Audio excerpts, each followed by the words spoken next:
Today we're going to go through the building, programming and testing of the Sabik lights. They're configured in a master at the top and slave at the bottom formation. The other thing you need to do is make sure that they're wired up correctly up top.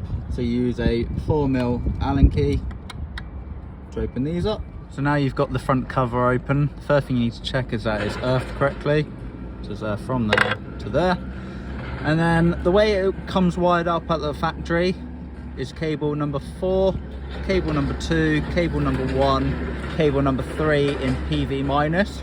So what you need to do is move the cable from PV minus number 3 and move it to S minus. So you've got 4 in S plus, 3 in S minus, B1 minus is 2 and B plus 1 is 1. You're using the navigational light extension leads, this black and grey cable here.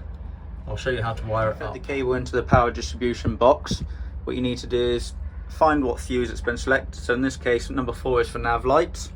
So we've got it on here. Isolate it. Then what you need to do is make sure cable number 1 is on the positive. Cable number 4, this one here, is on the negative. Cable number 3, this one here, is on the nav light crossover positive. So the red lead there.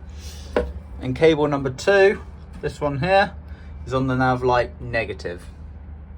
Hard wiring it in through one lead like this. You wire up slightly differently because the navigational light extension has a cross connection in it.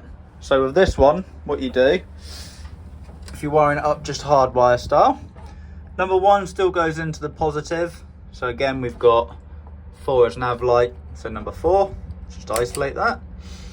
Number 1 goes into the positive. Number 2 goes into the negative. Number 4 goes into the nav light positive, and number 3 goes into the nav light negative.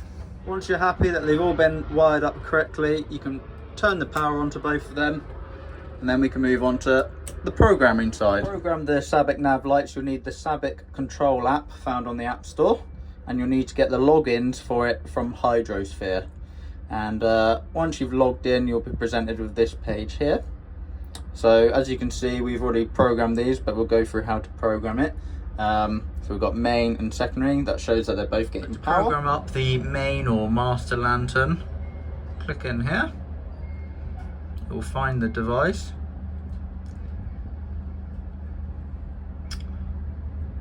It'll tell you exactly what the light is thinking and doing, but we want to go to the configuration page. And what you want to do is expand all these out and follow the settings exactly like we've got them here. So we put primary, we set up the lux like so, put charger settings in like so, the synchronization settings, have it like so, tilt and impact. We don't want a data shutdown, and have the Bluetooth settings like so.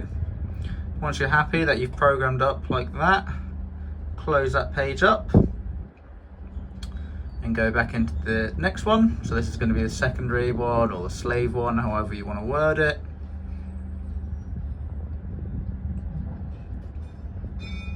Again, you can see what the light's doing and thinking. Again, you want to go into the config tab. And this one's quite similar in setup, but there are a few key differences. Main one being the lux settings are noticeably lower. So we've programmed it so the master always comes on first and takes control. And also you want to set the lantern type to standby. The other settings, there's not too much dissimilar about it. But again, just follow it as you've got here, and you'll find it programmed up correctly.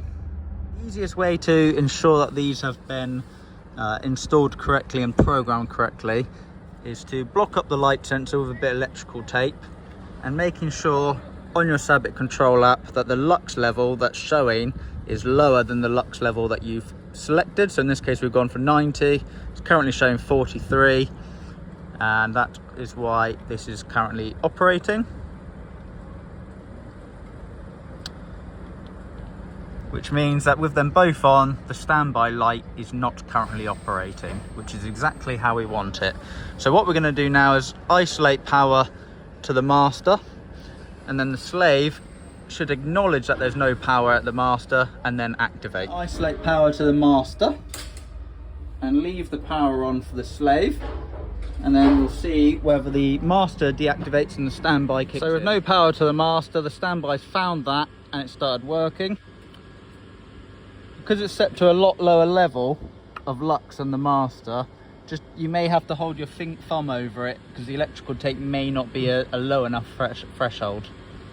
But now that you're happy with that, the next thing to do is reactivate the master power to make sure that the power swaps back over from the standby to the master. Leaving the power on to the slave, we're also going to turn the power back on for the master, and just to make sure that the light swap back over to the master working. Now you can see that the standby light has deactivated and the master light has reactivated.